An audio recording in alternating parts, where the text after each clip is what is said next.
Are you getting a lot of conflicting information on decoction mashing? Is it really a necessity to get the right flavor? And is all that extra hard work for decoction worth it? Well, I asked that question to two world-renowned experts, and their insights were quite intriguing. And be sure to stay to the end to hear decoction's impact on beer foam. Now, this was part of a longer event where we were discussing best practices and demystifying lagering as a whole. It was full of great tips, and I'll put the link right up here in the cards and also in the description. Make sure you watch the entire video and also consider giving this video a like. You talked about decoction. A number of people who asked me about decoction, and of course, that's another of my sort of pet peeves. I mean, decoction started really as a process to deal with poorly modified malt.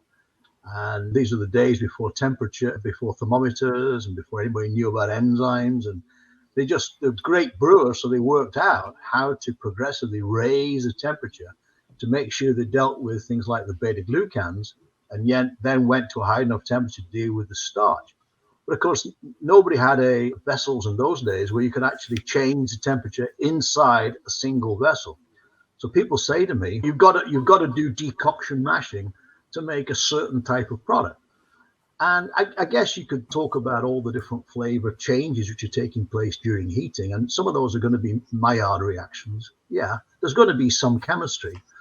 But can you make a lager without decoction mashing and just do a temperature ramped mash in a single vessel? Of course you can. Of course you can.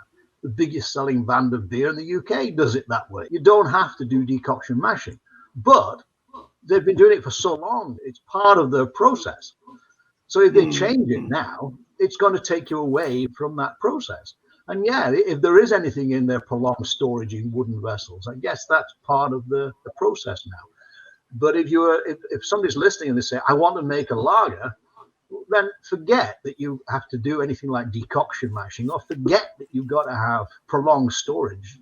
Just do it in the way that you can faithfully reproduce every time.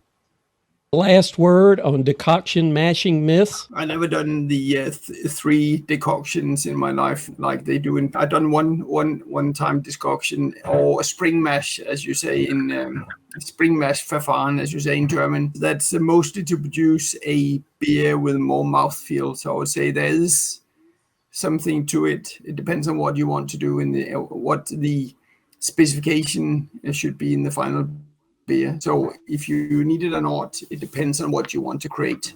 And I think that at least one decoction can do it all if you need to do it.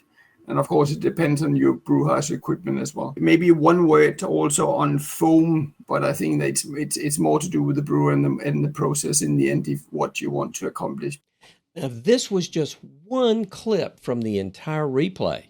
And I posted the replay link right up here on the screen and in the description. Now, don't forget to leave me a comment and let me know what your top takeaway was. And a like would always be appreciated.